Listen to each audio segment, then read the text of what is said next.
आज मैं जिस टॉपिक के बारे में बात करना चाहता हूं उसको मुख्तलिफ नामों से पुकारा जाता है। उसको फादर भी कहते हैं, डैडी भी कहते हैं, पापा भी कहते हैं, बाबा भी कहते हैं और अब्बू भी कहते हैं और अब्बू जान भी कहते हैं। और वो फादर की अहमियत क्या है, आज मैं बताने की कोशिश करूंगा कि ये फादर की अहमियत क्या है और वो क्या फील करता है जब वो फादर बन जाता है। इससे पहले कि मैं ये बात करूं, मेरे कुछ दोस्त हैं जिन्होंने मुझे कहा कि हस्बैंड के बारे में बनाया जाए, कुछ ने कहा मुझे फादर के बारे में बनाया जाए, लेकिन मैंने दोनों को रिलेट किया है कि फादर की फीलिंग क्या होती है और एक हस्बैंड की फीलिंग क्या होती है। मैंने कोशिश की कि फादर पर आके फोकस करूं कि फादर को क्या अहमियत देनी चाहिए, क्या रिस्पेक्ट देनी चाहिए। आज की जनरेशन, आज के बच्चे अपने फादर को क्या रिस्पेक्ट देते हैं, उनकी फीलिंग क्या है, बाप की फीलिंग बच्चों के बारे में क्या है और जनरेशन की क्या है। जब एक हस्बैंड की जब शादी होती है, उसके बच्चे हो जाते, उसके जब बीवी आती है, अपनी बीवी के साथ बहुत ज्यादा प्यार करता है, बहुत ही ज्यादा उसके साथ एंजॉय करता है, इधर उधर जाना, दोस्तों में जाना, फैमिलीज में जाना, पार्किंग में जाना है, आउटिंग करना है, ये उसकी लाइफ है। बहुत ज्यादा खुश होता है, जोश होता है उसमें। एक वाइफ के साथ एक प्यार को बनाना, जब उसके बच्चे हो जाते हैं, जब शादी होने के बाद जब उसे खुदा औलाद देता है, औलाद जैसी नेमत देता है, उस लव के साथ उसकी फीलिंग भी होना शुरू हो जाती है। जब वाइफ के साथ होता है हस्बैंड, तो उसका प्यार होता है वहां पर, लेकिन जब औलाद हो जाती है बहुत सारी चीजों की उसे फिक्र हो जाती है।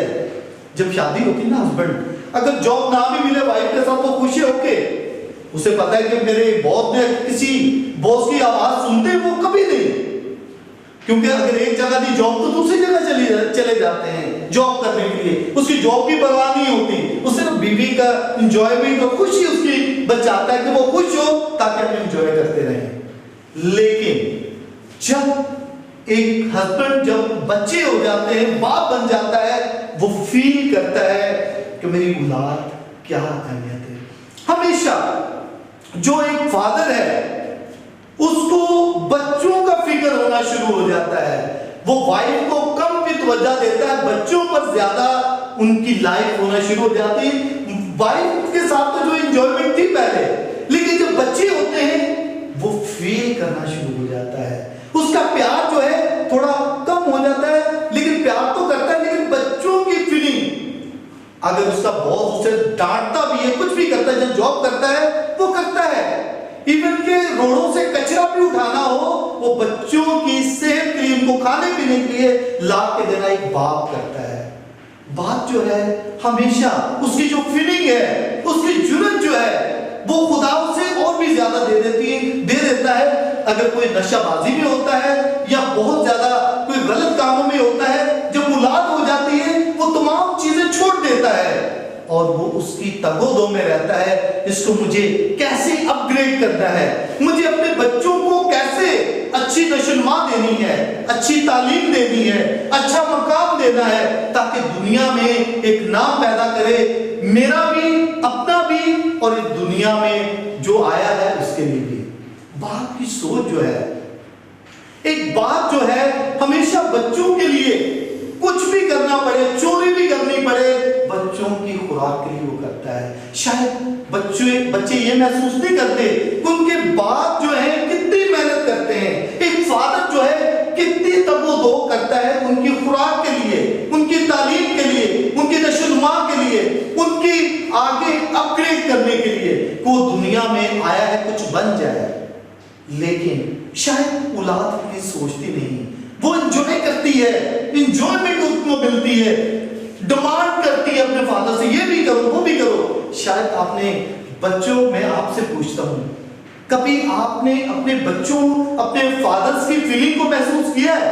वो कैसे ड्यूटी करता है, उसका बाप, उसका जो बॉस है वो कैसे डांटता है, कैसे काम लेता है। हो सकता है अपनी जरूरत से ज्यादा वो काम करता हो, कभी ओवर टाइम लगाता है, कभी डबल जॉब करके आपके तमाम अखराजात को पूरा करता है, शायद इतनी हमारे में फीलिंग नहीं। हम अपने फादर्स को क्या रिस्पेक्ट देते हैं, अपने बाप की क्या रिस्पेक्ट देते हैं? सिर्फ ये जब पढ़ लिख जाते हैं, डॉक्टर बन जाते हैं, इंजीनियर बन जाते हैं या कुछ मकाम पर हो जाते हैं, अपने बाप की रिस्पेक्ट भी नहीं करना चाहते, अपने पेरेंट्स की रिस्पेक्ट नहीं करना चाहते। क्यों? हम बहुत ज्यादा बढ़ के हैं। सोचें, जो कुछ आप जिस मुकाम पर हैं, जो आपने आज पाया है, उसी फादर की बदौलत है, उन्हीं पेरेंट्स के मुताबिक है। उन्होंने आपको यहां तक पहुंचाया है ड्यू टू रिस्पेक्ट। अगर आप उसकी रिस्पेक्ट नहीं करते ना, खुदा जो है उन लोगों को पसंद करता है जो अपने माँ बाप की इज्जत करते हैं, अपने बाप की इज्जत करते हैं, जो महसूस करता है कि मेरे बाप ने मेरे लिए क्या कुछ किया, कितनी मुश्किल में उसने लाइफ गुजारी, कितनी मुश्किल में उसने अपने आप को यहां तक पहुंचाया। इवन के वो बीमार भी होता है, फिर भी वो काम पर जाता है। आंधी हो, तूफान हो, कुछ भी हो, उसने ड्यूटी पर जाना। उसकी सोच होती है कि मैंने अपनी औलाद को कुछ करना है। जब बचपन में होता बच्चों की उम्मीद जो है, बच्चों की जो उम्मीद है और एक जो ट्रस्ट होता है वो बाप पर होता है। मैं एक कहानी आपसे शेयर करूंगा। वो कहानी है कि बहुत ज्यादा बिल्डिंग्स में आग लग जाती है, फ्लैट्स में बहुत सारी आग लग जाती है और वहां पर जो भी सारे भागा दौड़ी में लगे होते हैं, सब अपनी अपनी जान बचाते हैं, लेकिन एक का बाप वहां पर मौजूद नहीं होता। वो अकेला बच्चा खिड़की में रोता है, पुकारता है कि मेरी मदद करे। लेकिन वो कैसे आए कि चौथी मंजिल पर वो बच्चा है, वो कैसे नीचे आए? क्योंकि वहां कोई भी नहीं, कोई अंदर नहीं जा सकता। इतनी आग के शोले हैं, इतने ज्यादा है, अगर वो आएगा भी मर जाएगा। लेकिन खिड़की से उसकी एक ही आवाज होती है, डैडी। डैडी पुकारता है, अपने फादर को, अपने बाप को पुकारता है।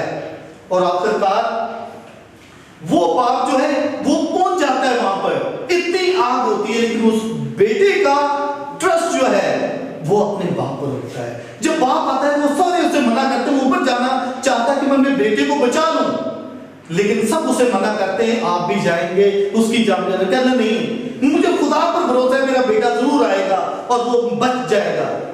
वो नीचे खुदा से दुआ करता है और एकदम वो वहां से उसे कहता है बेटे को, चौथी मंजिल से, बेटा मेरे पास आ जा। बेटे को इधर उधर से कोई आवाज नहीं आती, बहुत सारे लोग पुकारते हैं, बेटा नहीं आओ, नहीं आओ। वो कहता है नहीं, ये मेरा बेटा, ये मेरे पास आएगा, बच जाएगा, ये मुझे खुदा उन पर भरोसा है। और वो बच्चा जो है अपने बाप की आवाज को सुनता है, जो हजारों लोग होते हैं उसकी आवाज नहीं सुनता। और वो ईमान और भरोसे की बात है, अपने बाप पर कितना भरोसा करता है, वहां से जंप करता है और अपने हाथों में उठा लेता है। हम इस तस्वीर में भी देखते हैं कि बाप जो अपने बच्चे को खूब उठाता है, जो उसे जंपिंग देता है, ताकि वो बच्चा बड़ा खुश होता है, क्योंकि बाप पर उसका ट्रस्ट है, यकीन है कि मेरा बाप मुझे गिरने नहीं देगा।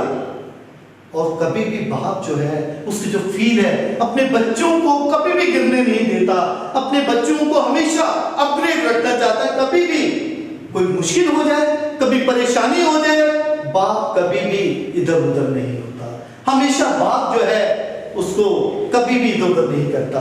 बाप रोता उस वक्त है अपनी औलाद पर। देखिए, कई दफा हमें बाप मारता भी, गुस्सा भी करता है, हमें गुस्सा भी लगता है, हम बड़े हो गए, हमें मार रहा है, गुस्सा कर रहा है।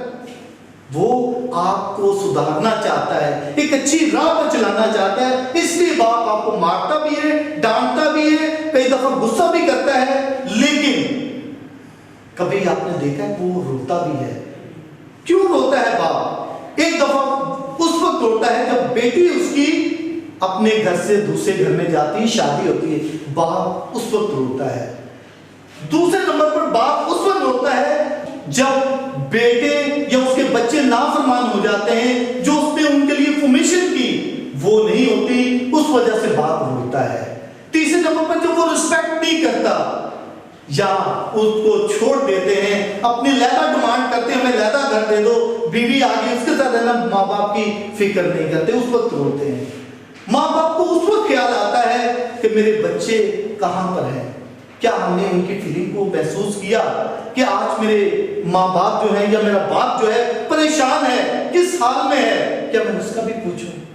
आजकल जो दौर है, अपने माँ बाप को या बाप को ओल्ड एज होम में छोड़ देते हैं, परवाह नहीं की जाती। अपनी वाइफ के साथ, अपने बच्चों के साथ एंजॉयमेंट, वो ठीक है, लेकिन बाप का भी कोई हक है। जिसने आपको यहां तक पहुंचाया, उसको एक मकाम दिया, वो आपका राइट है, आपका हक है। उस बात को आज आप इंपॉर्टेंट दें, रिस्पेक्ट दें। अगर आप अच्छे तरीके से दूसरों की रिस्पेक्ट करेंगे, अच्छे काम करेंगे, तो सब कहेंगे देखो ये उसका बेटा है। आप उस बाप की रिस्पेक्ट को बढ़ाने के लिए, और आपका भी नाम होगा कि ये, जैसे फॉर एग्जाम्पल मेरे बच्चे हैं, अगर वो अच्छा काम करेंगे बोलेंगे उसके बच्चे हैं, सर मैक्स के बच्चे हैं। अगर कोई और होगा तो दूसरे की रिस्पेक्ट करेंगे। अपने बाप की रिस्पेक्ट को अप करें। उसको कैसे हम कर सकते हैं? जब हम अच्छे इखलाक से, अच्छे तरीके से बातें करेंगे, फिर हम बाप की रिस्पेक्ट को कर सकते हैं। बाप जो है बहुत मुश्किल में रहता है, बहुत ही काम करता रहता है, लेकिन हम उस वक्त जब छोटे होते हैं इतना फिक्र नहीं करते। जब बड़े हो जाएं उस वक्त तो आपको ख्याल होना चाहिए। जब आप किसी मुकाम पर आ जाएं उस वक्त तो रिस्पेक्ट होनी चाहिए कि मेरा बाप है, इसने मेरे लिए क्या कुछ किया। शायद आपको पता नहीं कि उसको रात भी कई दफा नींद नहीं आती जब आपके घर में खाना ना हो या कुछ ना हो, बच्चों को दिया ना जाए, उस वक्त भी होता है। लेकिन आज मैं बच्चों को स्पेशली कहता हूं, respect your parents and respect your father. कभी भी उसको ये ना कहें कि मैं कुछ नहीं कर सकता हूं। Respect to everyone. मैं तमाम न्यू जनरेशन बच्चों को कहता हूं कि अपने पेरेंट्स की रिस्पेक्ट करें, अपने टीचर्स की रिस्पेक्ट करें, अपने बुजुर्गों की रिस्पेक्ट करें, और स्पेशली अपने बाप को वाकई एक प्यार करना चाहिए। और ये खुशकिस्मत है वो बच्चे जिनको बाप अच्छे मिलते हैं, या बाप ऐसे मिलते हैं जो उनके लिए कुछ करते हैं। बाप जब भी होता है वो हमेशा ये करना शुरू हो जाता है कि बच्चों के लिए कुछ अच्छा सोचे। मैं महसूस करता हूं कि बच्चे जो हैं अपने माँ बाप की रिस्पेक्ट करें। आज मैं आकर मैं यही कहूंगा कि तमाम जितने भी बच्चे हैं अपने माँ बाप की रिस्पेक्ट करें, specially father and mother, and do your respect for everyone. अपने फादर को महसूस करें किन मुश्किलात में आपको अपग्रेड किया।